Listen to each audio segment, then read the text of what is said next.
All right, so what we're going to be talking about today is large-scale competition, which is the future of Battlefield esports. You could actually take esports off there and call it the future of Battlefield, as most major titles currently have a big esports following, which defines them nowadays, is the following that a game has in esports. And anytime we bring up large-scale esports, we always get a lot of rebuttals. You can't do it for one reason or another: player count, entertainment value, the funds that are involved. So what we're going to do today is we're going to address every bit of that and cover it from start to finish, and let you know why large-scale competitive Battlefield is a viable option for moving forward into esports with the Battlefield title. In order to know where we're going, we have to know where we've been, though. What is Battlefield's claim to fame? What has made Battlefield great?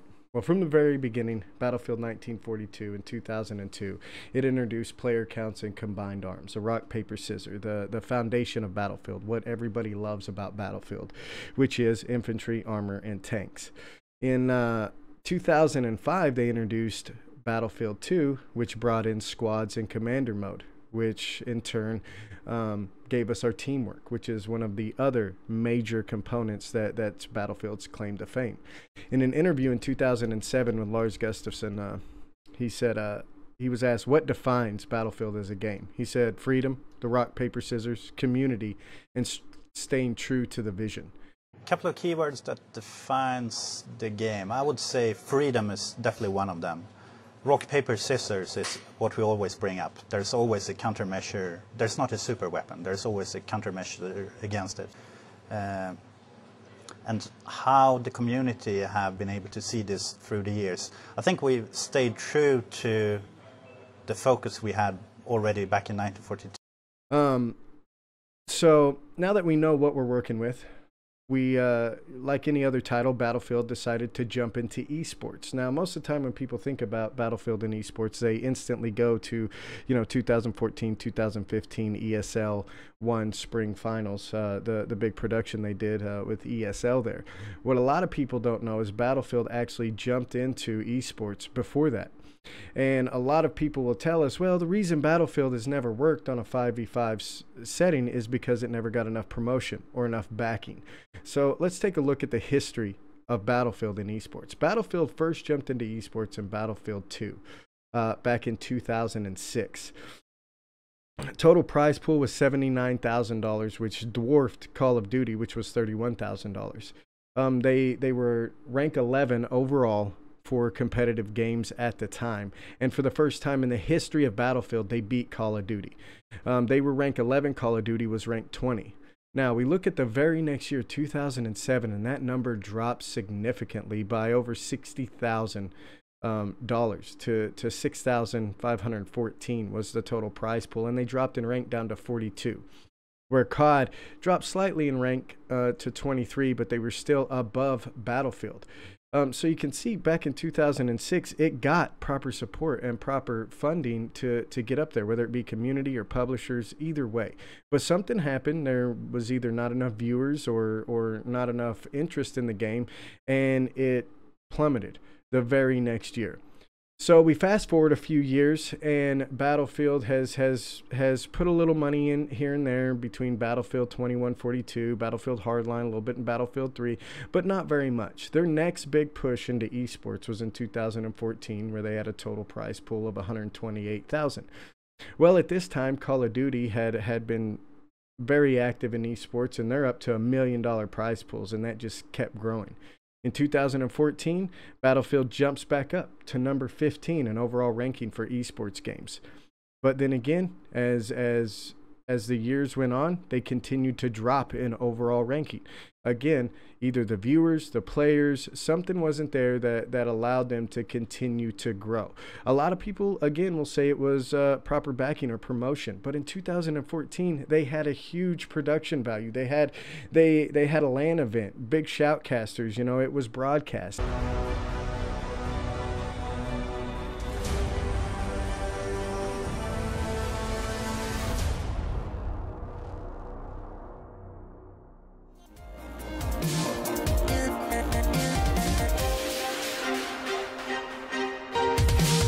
Welcome to ESL 1 for the Battlefield 4 Spring Championship. This, ladies and gentlemen, is exactly what the players are fighting for. Our wonderful ESL 1 trophy.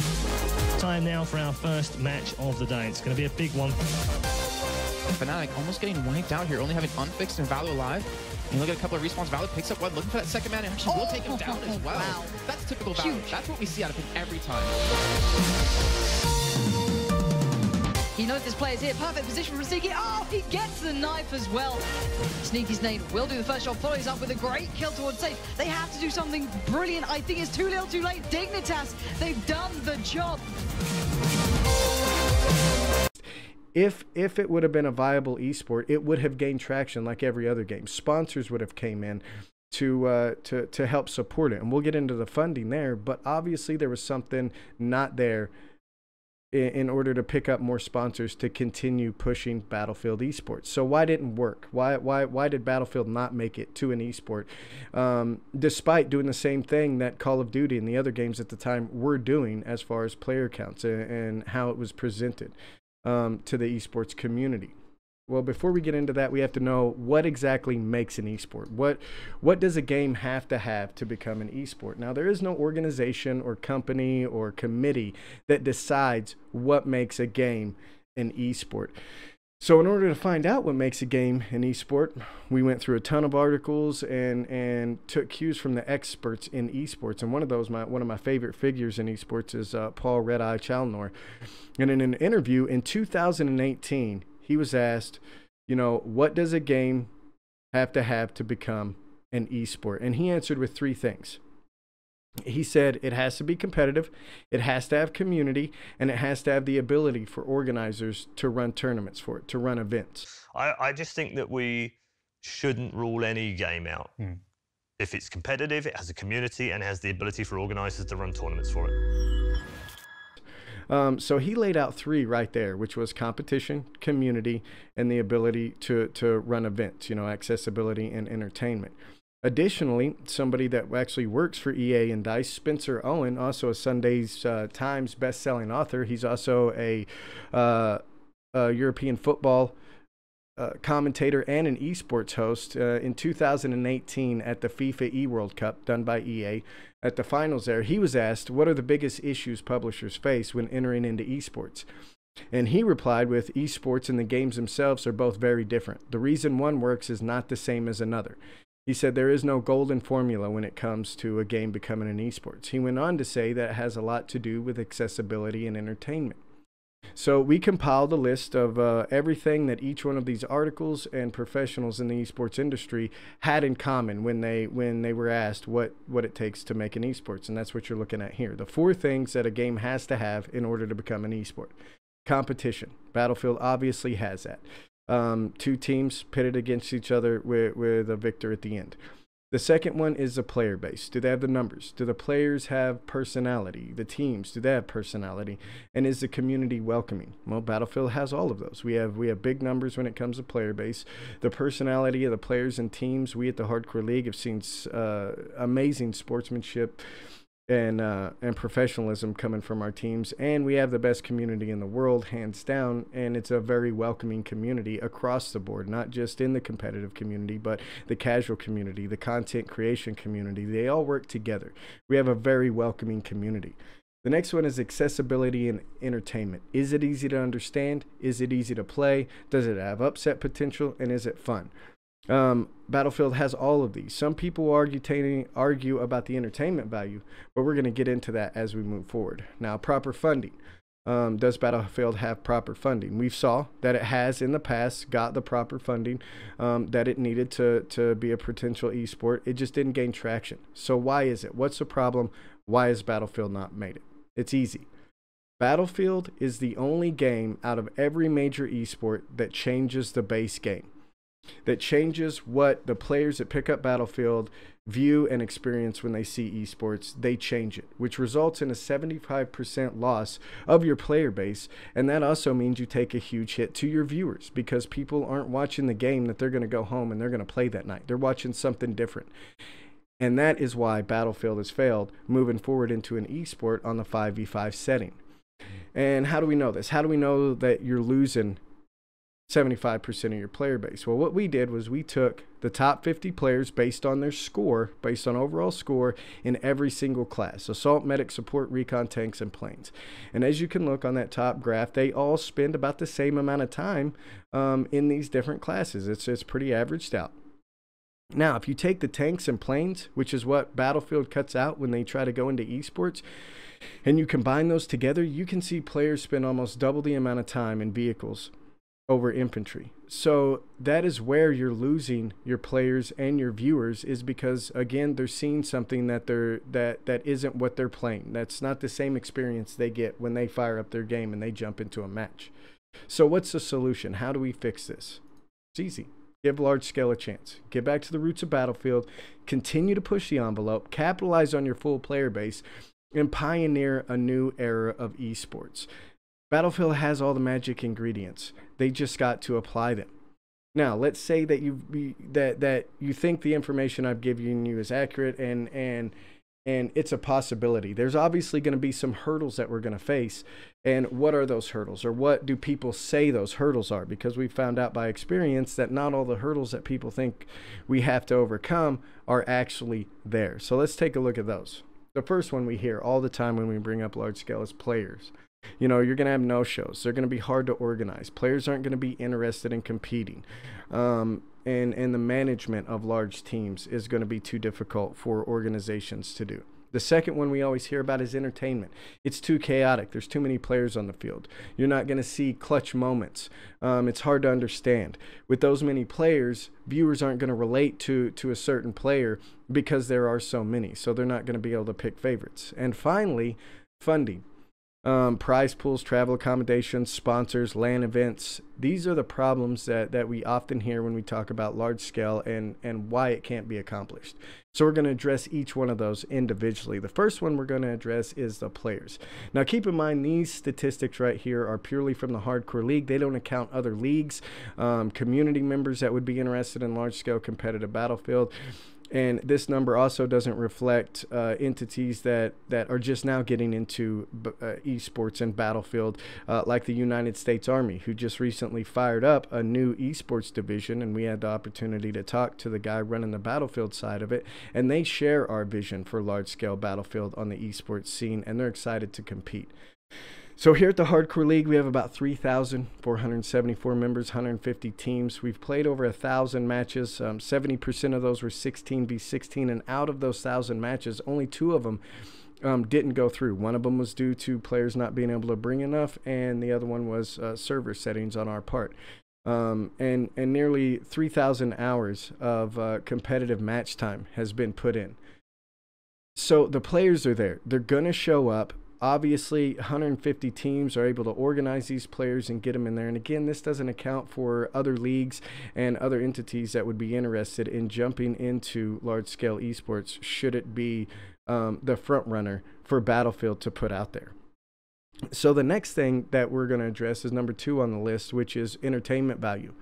A lot of people say, oh, you're not going to be able to follow the action. You know, it's not easy to understand, things like that. What you're looking at here is you're looking at our statistics from our Twitch channel from 2017 until now. Now, keep in mind, this was purely on Battlefield 1, which is arguably one of the least competitive Battlefield titles that has come out. And this is purely based on us running large-scale competitive matches. Again, we've ran over 1,000, and in that time, the Hardcore League has created a broadcast format that has geared itself purely to raising the bar when it comes to entertainment value, and we've been extremely successful in that based on these numbers that you're seeing here. A lot of people find it very entertaining. We also have testimonies from several community members that used to watch small scale, and now they are watching large scale matches because it is entertaining, because of the broadcast format that we have come up with to ensure that we follow the action, that we follow the upsets, that we pick up the clutch plays, that we see the epic battles, and we outline the breathtaking teamwork that you're seeing every time you watch one of our matches. We have an entire format that ensures that the entertainment value is top notch.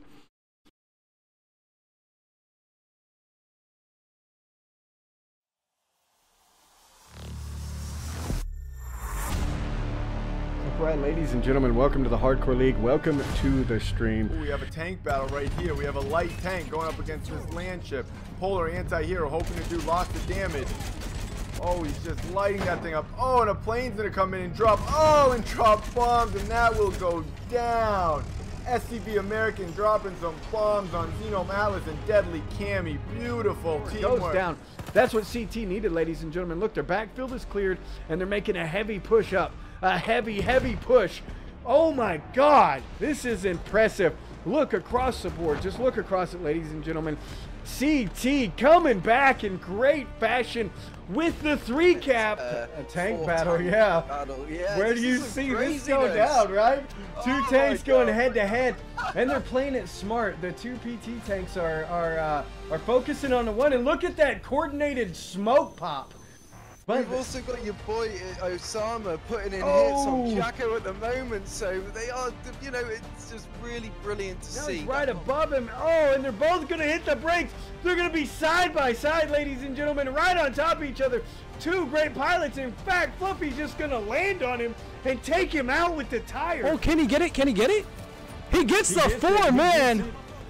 Oh my goodness, Deadeye. That was a huge move right there for Sneck to come in and take that right there. What a play. And we are seeing an impressive push, ladies and gentlemen. Look at these two teams going head to head on this objective. Doing a nice move, getting in behind Video Game Freak. Video Game Freak trying to get. Oh my God! But he's gonna get smoked by Black Darkness in the tank. What a shot! He's gonna run into one. He's picking up one, picking up two. Getting 3 with the pistol, grabbing a 3-piece, going on a tear. He's going to move inside, getting 4. And the team leader of Simplify Esports comes in like a wrecking ball, single-handedly clearing out the Duff objective for Simplify Esports. What a tight run. They got this building locked down, but that's... Oh my days! That was a big explosion! And it looks like Alert just managed to wipe out that entire squad! To see these guys working together. So, oh my days! That was just incredible kill by Amp! Wow! We do have a flank over on C though. Looks like they're finally pushing around. They are, and they're moving a car almost all the way around, it looks like. Oh, but it goes down at the hands of Bear in the side gun seat with Omni right there. With Napt, excuse me. Was in that side cannon, is going to take that car out with a pretty impressive shot almost around the corner. And they're going to push this tank up to Charlie and really shut this assault down so that they can maintain the ticket. We're going to see how they do. Pancreas coming in a car, trying to run some people over, and he's going to get one. Joker's going to bail out in that Sentry kit. We're going to see what kind of work he can do. He's going to pick up one right there, looking for 2. Getting 2, Living Skull going down as well. Looking for a third one, get some shots on him. Unable to pick him up, get some help from Fool's Guard as they move in toward that Bravo. Watch it happen, and look at the kill feed. Lastly, coming in with a solid quad kill to get his team back in the game. You don't see better plays than that, ladies. Is it going to Delta as well? Because they definitely need some help on that Duff objective, and it is. Can it get it done? It does. Takes out everybody else. PT Sobo coming in the backside. They are going to start securing Delta for the blue team. We do have another V1 coming in on the Charlie flag, and PG answering right back with a 5-piece of his own. The V1s are dropping like snowflakes on this snowy map. So the next thing we're going to get into is the funding, which is definitely the most complicated part of large-scale Battlefield, and the go-to for people that try to shut down large-scale Battlefield is the funding. So let's take a look at where funding in esports comes from. So, and this covers everything: prize pools, advertising, LAN events, travel for teams, the whole nine. Indirectly, 74% of the funding for esports in 2017, that was $1.13 billion, comes from big name brands: Visa, Coke, Red Bull, things like that. Sponsorships and brands. Directly is only 26% from the publishers, from organizers putting up prize pools and ticket sales. So if you can get the sponsors and the brands involved and interested in large-scale Battlefield, the money is going to be there to support these different events. The other part of that is the actual esports organizations, and by that I mean teams. We always hear that, oh, you know, teams aren't going to pay a 16-man roster. You know, they're just not going to do it. It's not feasible. They're never going to pay that much money for their players. So we're going to take a look at the top 5 esports organizations in the world right now. Number 1 being Cloud9, bringing in $22 million a year. Look at the number of players they have. 92 players across 11 teams. Now, if you average that out, that's 10 players per team. However, you can see that they compete in Overwatch. And what a lot of people don't know about Overwatch is Overwatch fields 6 players. It's 6v6. However, almost every pro Overwatch team has 12 players. And that's what we're talking about here today when we talk about large scale, is 12v12 or 16v16. 12v12 at the minimum. And Overwatch has 12 players on the roster. When they win a tournament, all 12 of those players get a piece of that pie, even though they only field 6. So these large esports organizations are going to pay their players to compete in Battlefield if the exposure and the revenue is there, which we saw just a minute ago that comes from sponsors. So you get the sponsors involved, the organizations are going to get involved, and we will have the top tier pro teams competing in large scale Battlefield. So the next thing we're often hit with is, well, players aren't going to want to compete for that because the prize pools are going to be too small when you split it up between 16 players. So what we have here is the 3 most recent events ran by Overwatch. And again, most of these teams have 12 players. You can see the prize pool and how it was split up between first, second, and third place. And down there at the bottom, you can see how that would have been split up per player if it was a 16v16 in the blue down at the bottom.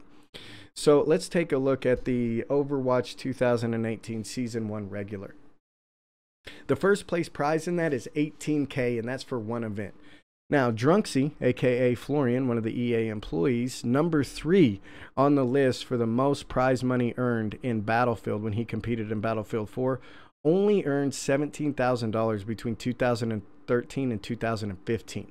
So just by playing in this one event and scoring a first-place victory, he is going to earn more than he earned in his entire career over 2 to 3 years. Now, Drunksy also netted 8 first-place victories, with his largest one being almost $3K for a first-place win in one event. Well, look at the smallest event, the OWL 2018 Open.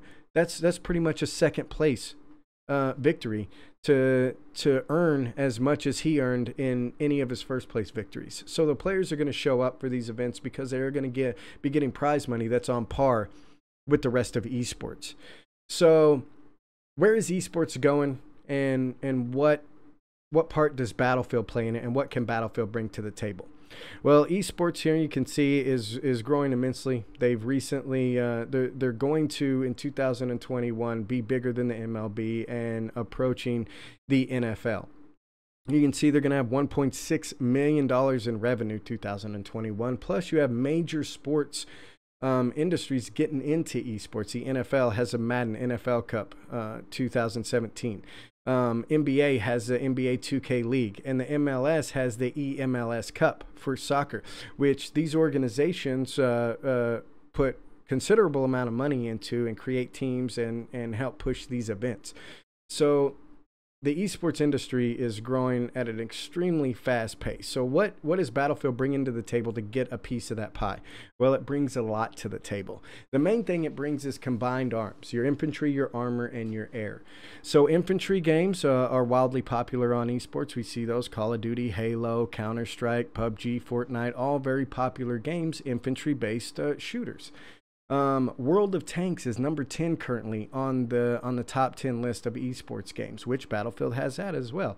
Armor, tanks, and the third one, there is currently no mainstream esport for planes, for the third thing that Battlefield brings, which is the air combat. But as you can see, one of the biggest sponsors of esports, Red Bull, is looking for somebody to jump into the air combat area of esports. And Red Bull also sponsors a lot of the FIFA World Cups and things like that, already done by EA, so you've already got a line into that.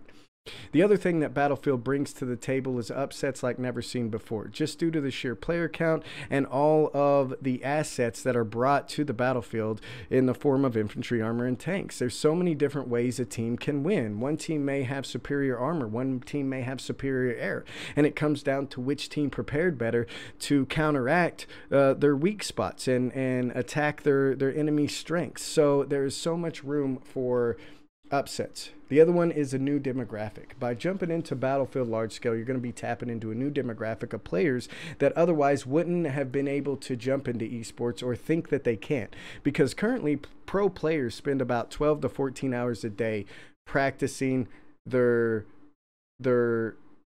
game style, making sure they're on point. Well, when you jump into large scale, players won't necessarily need to spend that much time, because right now on the battlefield, players pride themselves in being a great tank repair guy, gunning for a tank, knowing what side to jump out. They practice being a good support guy that covers a lane and throws ammo down. And you don't have to practice that for 12 to 14 hours a day to be a benefit to your team on the battlefield. So you're going to open up the esports scene to a whole new demographic that originally couldn't get into it. And I'm talking about, you know, parents that have kids and full-time jobs that can't spend 12 to 14 hours a day practicing, but they sure can spend 3 to 5 hours every night practicing to be on a team. And the other thing it brings is tactics like never seen before. Currently, teams in the 5v5, most of the time it's all about who can get to the head glitch first and cover that lane. With Battlefield and large scale, there's so many tactics that can come into play, and you can follow those on the battlefield. Now, the next part of this presentation is the one that is hard to gauge, because we don't know how EA spends their resources. But what I do know is it takes a lot more resources to create something new and to test something new than it does to just work with what you already have. So let's take a look at the possibilities there. So if Battlefield was to choose to go to small scale, they would have to do a lot of things. They would have to test the new mode that they're creating. They would have to come up with a new custom matchmaking system to ensure competitive gamers can get in and get matchmaking going. Custom maps, custom mode, an entire new mode for esports, custom balancing. They would have to market it because it's something new. It's not Battlefield's base game. And then you also need servers. Now, if you go into large scale, you're going to need some of those same things. Obviously, we need servers. Custom matchmaking, that's not necessarily needed. We see our teams right now custom matchmaking themselves. We see servers coming up in our Discord all the time, and our teams play against competitive teams all the time in public servers. But if we need to address custom matchmaking, we have several ideas on how that can be done. 2 in particular on how you can do custom matchmaking on a large player count basis. And the last thing is map updates. Rather than having to create entire new maps or revamp them significantly, with large scale, all you have to do is make the maps a little bit smaller to facilitate 12v12 and 16v16. So it takes less resources moving forward. Now, let's say that again, you know, you think that a lot of this information is valid, and so what do we do next? So what is the next step? And here's a little roadmap to lay it out. Obviously, we need servers of some type, whether it be RSP, whether it be, you know, a server partnership program, whether they go third party, what have you. We need servers. That's a first step. And then we jump in, we test it, we promote the large scale Battlefield, and we hype it up. Then we collaborate with EA and let them know what needs to be changed, and I mean very minimal changes, probably just a couple of maps being resized. Other than that, you know, maybe some tweaks to some guns, but very, very minute changes that will take less resources. The next step is hold a qualifying tournament with all the different leagues to provide teams for a main event hosted by EA, ideally at EA Play or Gamescom or something like that, that promotes large-scale Battlefield. EA will have to make an announcement saying that, hey, we're going to give large scale a shot. We're going to see how it goes. That in turn is going to create publicity from the esports news outlets saying, hey, Battlefield again is pushing the envelope like they did when they first created Battlefield with the largest player counts we've ever seen. Now they're continuing to push that envelope and moving into esports with large player counts. So you're going to get the publicity, which is going to get sponsors looking at it. As long as this is promoted correctly and the proper teams are brought into this event, it will gain traction, and we will see Battlefield large scale continue to climb the ladder of esports and possibly make it to the top. So we see the writing on the wall. We know that Battlefield is leaning toward an 8v8 competitive mode. But as we saw in the past, they've tried it 2 times previously with adequate funding on par with other games as far as prize pools, as far as production value in the events, the LAN events. We've seen them do it 2 times before.